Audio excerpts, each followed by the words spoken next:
Sometimes, as a cyclist, it's difficult to find flexibility, and sometimes it feels like you're rummaging around the cupboard of ideas to try and find something that makes sense. Well, today I hope to try and demystify that problem.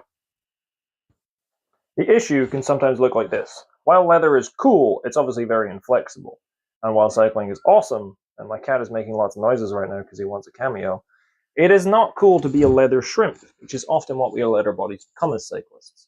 So what I'm going to show you today are 3 movements, I'm not going to call them stretches, but 3 movements that can help you turn your body from a leather shrimp into, I don't know, a silicon flexibility god. To that end, we're going to go to the living room where it's a bit more comfortable and spacious. Yeah, follow me, ladies and gentlemen. We come on a journey through my home.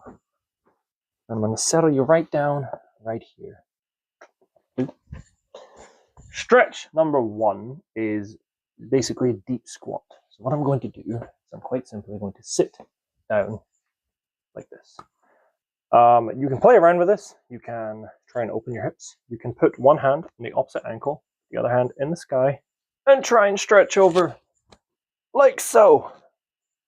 Let's give you a little bit of a better angle on that. Let's go down a level so you can really engage with my feet on a more visceral level. Let's attack the floor. What's up, Catman? So you want to be down here. Now, don't worry if your feet are like out here to begin with. That is a-okay. The whole point of this is to progress. Maybe one day you'll be able to squat like my cat. As you get better, you can then move deeper into it. Some little ideas for progressions. You can start with a weight in your hands. Imagine you've got a weight here. It will help you from stop falling backwards. The other thing it will do is it'll put a little bit of load through the muscles, and it will let you just kind of sink down into that stretch. As you then progress with that, you can kind of drive the elbows out the hips, grab the other side, stretch up, right, twist over, bring your knees around like this. That is movement 1. We are now perfectly in movement 2. In yoga, they call this like kind of the child's pose. You can kind of just hang out here. And what I find is that if you spend a bit of time in this position, your lower back, your hips, all these things just tend to relax. It's kind of magical. The other thing you can do, we go front facing, is you can rock and roll side to side. Cycling is very much a very linear motion. Your hips move up and down like pistons almost.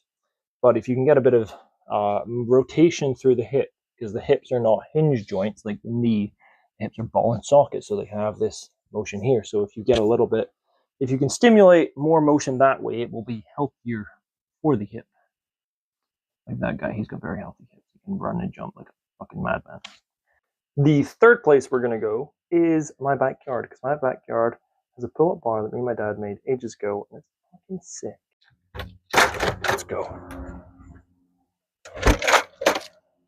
And we're outside again in the sunshine, daylight. Come on. We're in my back garden now. Oh, it's wet as fuck. Oh well. Socks are coming off. Right, so this is the third and final kind of movement that I want to show you guys. Now, if you don't have a pull-up bar, like that's okay. I have a pull-up bar and it's awesome, and you should probably build one. But if you don't have a pull-up bar, you can find something else. And basically what you just want to do is you want to hang out, pun intended, because when you hang out, and it's helpful to do this, when trying to make your shoulders kind of active. You don't want to just hang completely, entirely loose, although that can be fun.